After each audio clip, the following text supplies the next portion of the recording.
Komiði sæl, velkomin að skjánum og gleðilegt sumar. Annað árið í röð þá fögnum við sumri í skugga veiru og samkomu takmarkana. En eins og sannir víkingar þá gerum við það besta úr ástandinu og fögnum í hjartanu.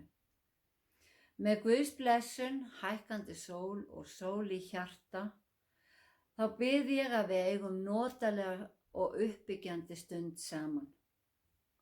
En við skulum byrja á því að signa okkur og við segjum saman í nafni Guðs Föður, Sonar og Heilags Anda. Amen.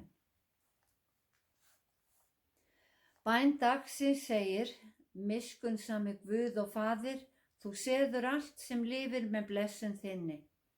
Láttu okkur ætíð minnast forsjónar þinnar og þjóna þér í ábyrgð og trúmennsku.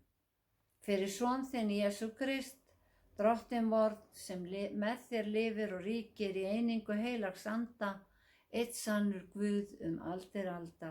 Amen. Fyrri ritningalestur úr Sálmi 104 og hljóðar þannig: Lofa þú Drottinn, sála mín, Drottinn Guð minn, þú ert harla mikill, þú ert skrýddur, dýrð og hátign, sveipaður ljósi sem skikkju. Þú þenur út heiminn eins og tjalddúk, reftir sal þinn ofar skýjum, þú gerir skýin að vagni þínum og ferð á vængjum vindsins. Þú lést lindir spretta upp í dölunum, þær streyma milli fjallanna, þær svala öllum dýrum merkurinnar, villi asnarnir slökkva þar þorsta sinn, við þær búa fuglar himinsins, kvaka milli laufgaðra greina. Þú vökvar fjöllin úr hársal þínum og af ávexti verka þinna mettast jörðin. Þú lætur gras spretta handa fénaðinum og jurtir sem maðurinn ræktar svo að jörðin gefi af sér brauð og vín sem gleður mannsins hjarta, olíu sem lætur andlit hans ljóma og brauð sem að veitir honum þrótt. Tré Drottins drekka nægju sína, setrustré Líbanons sem hann gróðursetti, þar gera fuglar sér hreiður og storkar gera sér bústað í krónum þeirra. Þannig hljóðar hið heilaga orð.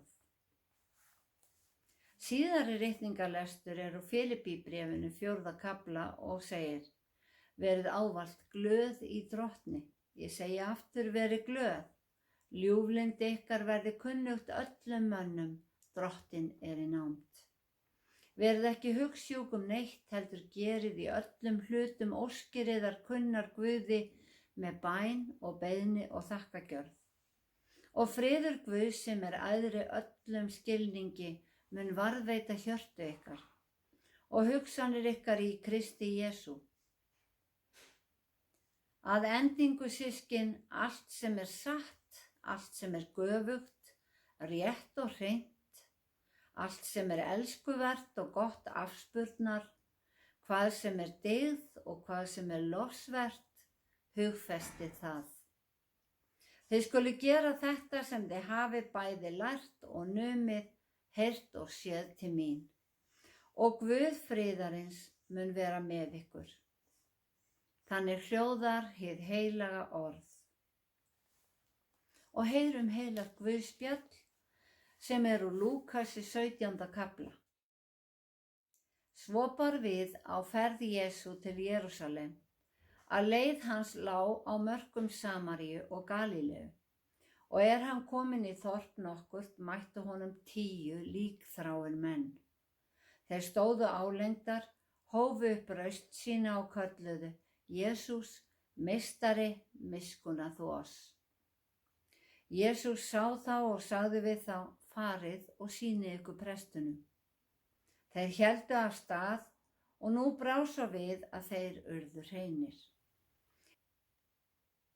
En einn þeirra sneri aftur hann sá að hann var heill orðinn og lofaði Guð hárri röstu. Hann féll fram á fótum Jesú og þakkaði honum.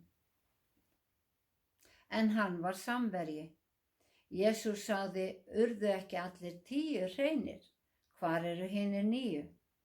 urðu engir til þess að snúa aftur að gefa Guði dýrðina nema þessi útlendingur. Síðan mælti Jesús við hann: stattu upp og far leiðar þinnar, trú þín hefur bjargað þér. Þannig hljóðar hið heilaga Guðspjall.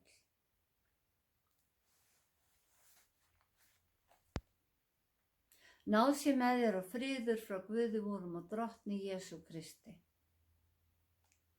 Sálmurinn sagði: lofa þú Drottinn sála mín. Drottinn Guð minn, þú ert harla mikill. Og sálmurinn lýsti því hvernig Guð sér okkur fyrir öllu. Sálmurinn lýsti grænu grasi og vatni svo að búfénaðurinn þrífist, allt okkar viðurværi, jurtir og ávextir sem vaxa á trjám og allt dafnar. Án matar og vatns getum við ekki lifað. Skapari himins og jarðar á þetta meistaraverk. Þegar ég las sálminn sá ég fyrir mér sumar og sól, græn grös í hægum andvara, hjartað fylltist ró og friði og ég hugsaði: svona verður lífið í ríki Guðs. Hann lofaði lífi í fullri gnægð og þemað í textum dagsins að Guð sér okkur fyrir öllu. Í dag sumardagurinn 1. Dagarnir hafa lengst, það farið að hlýna, farfuglarnir komnir, börn úti að leik og eftirvænting í lofti að með sumrinu batni ástandið í þjóðfélaginu. Annað árið í röð fögnum við sumri í skugga veiru og samkomu takmarkana. Og nú síðast þegar reglur voru hertar, held ég að sumir hafi upplifað svo litla þreytu eða vonleysi í hjartanu. Aðrir taka þessu með æðruleysi en hjá mörgum breytist lífið lítið því að börn og barnabörn búa annar staðar og fjarskiptatæknin notuð hvort sem er. Öll viljum við samt vera frjáls ferða okkar og að fjölskyldan geti ferðast til okkar. Við lifðum í voninni síðasta árið að þetta ástand myndi ekki vara lengi og við höfum orðið fyrir vonbrigðum. En nú von að sjá fyrir endan á þessu og þessi von heldur okkur gangandi. Páll postuli reyndi margt ævina en sá samt ljósið og sendi hvatningu til Filippímanna: verið ávallt glöð í Drottni. Ég segi aftur, verið glöð. Og við getum tekið þessi orð til okkar því að þrátt fyrir erfitt ástand í þjóðfélaginu þá lifum við öryggi varðandi heilsugæslu og erum með góða stjórnendur í sóttvarnamálum. Við þurfum að treysta Guði fyrir áhyggjum okkar, eins og Páll hvetur okkur til. Verið ekki hugsjúk neitt, heldur gerið í öllum hlutum óskir ykkar kunnar Guði með bæn og beiðni og þakkagjörð. Það manninum eðlislegt að hafa áhyggjur af hinu óþekkta, en sá sem á trú á Guð í hjarta sér fær hugarró eftir samtal við Guð. Eða eins og Páll orðar það: Guð friðarins mun vera með þér. Ástand sem við ráðum ekki við verðum við að treysta öðrum fyrir. Við gerum ekki meira en við getum eða treystum okkur til, en þegar allir leggjast á eitt og Guð með okkur, þá gengur dæmið upp. Í Guðspjallinu sagt frá 10 mönnum sem voru líkþráir. Og þeir biðja Jesú að miskunna sig yfir þá og Jesús sá þá og sagði við þá: farið og sýnið ykkur prestunum. Þeir héldu af stað og nú brá svo við að þeir urðu hreinir, segir textinn. Það athyglisvert að Jesús setti ekki fram neina kröfu fyrir lækninguna.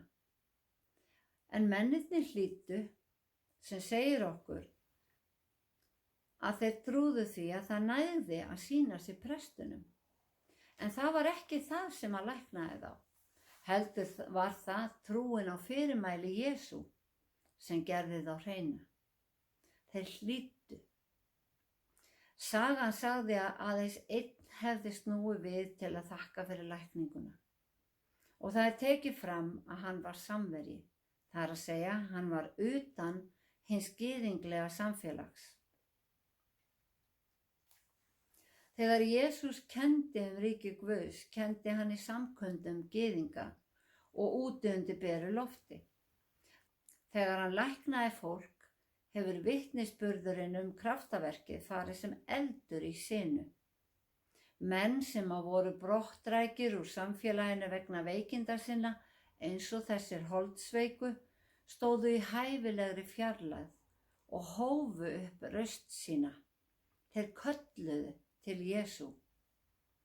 Einangrun holdsveikra var til að vernda alla aðra gegn smiti. Þeir sjálfir áttu enga von að læknast. En lækning myndi breyta öllu fyrir þá. Þá gætu þeir snúið aftur og búið með fjölskyldunni, unnið og átt eðlilegt líf. Samverjinn sneri við, féll að fótum Jesú og gaf Guði dýrðina eins og Jesús orðaði það. Og það nægði Jesú. Jesús lét samverjan ekki fá gátlista til að lifa eftir þar sem eftir var. Nei, trúin hafði bjargað honum og trúna myndi hann alltaf geyma í hjarta sér. Og með trúna í hjartanu hver maður hólpinn. Þessi maður myndi þakka Guði allt sitt líf. Við þurfum líka að gefa Guði dýrðina. Viðurkenna mátt hans og megin, þakka fyrir vernd og blessun, velgengni okkar í lífinu og heilsu og öryggi okkar allra. Trúin bjargaði líkþráum mönnunum og hún bjargar okkur í dag. Hún veitir okkur aðgang að ríki Guðs, hún eflir okkur í okkar daglega lífi og gefur fullvissu að Guð með okkur. Við getum fundið vers í Biblíunni sem talar inn í allar aðstæður í lífinu. Vers sem huggar þegar við erum sorgmædd, vers sem uppörvar þegar við höfum áhyggjur, vers sem gefur okkur kraft þegar við erum í hættu eða óörugg, vers sem hressir sálina þegar við erum einmana, vers sem fyllir okkur hugrekki fyrir erfið verkefni og að auki þá kennir orð Guðs okkur að umbera og fyrirgefa hvort öðru. Guð kærleikur og Biblían handbók þar sem við getum leitað eftir uppörvun, hvort sem við veljum að lesa skipulega eða af handahófi. Sumir eiga mannakort til að draga, kassa með versum eða þeir nota vefsíðu sem birtir ný vers daglega. Og margir eiga sitt uppáhaldsvers sem þeir fara með daglega. Páll postuli ráðlagði mönnum að vera í daglegu sambandi við Guð, í gegnum bæn, beiðni og þakkagjörð. Og hann sagði, og friður Guðs, sem æðri öllum skilningi, mun varðveita hjörtu ykkar og hugsanir í Kristi Jesú. Og ég bið þess að við eignumst öll frið Guðs í hjörtum okkar og að Guð leiði okkur farsællega og gefi okkur gleðilegt og áhyggjulaust sumar. Dýrð sé Guði, Föður, Syni og heilögum anda, svo sem var í upphafi, og verður aldir alda. Amen. Og sumarbyrjun fylgir sérstök bæn. Drottinn minn og Guð, við lofum þig líksami Guð fyrir komu vorsins. Láttu það minna okkur á upprisu sonar þíns og gefðu okkur náð til að taka háttaskiptum með endurnýjun hugafarsins. Blessaðu öll störf landsins til lands og sjávar, gefðu okkur góðan ávöxt, moldar og miða, vernda iðnað, verslun og þjónustu. Blessaðu þá sem ferðast landið og styddu hvers kyns uppbyggingu. endurnærðu sálir okkar til lífgandi birtu ljóssins. Fyrir Jesú Krist drottinn vorn. Amen. Megi Guð gefa okkur gleðilegt sumar.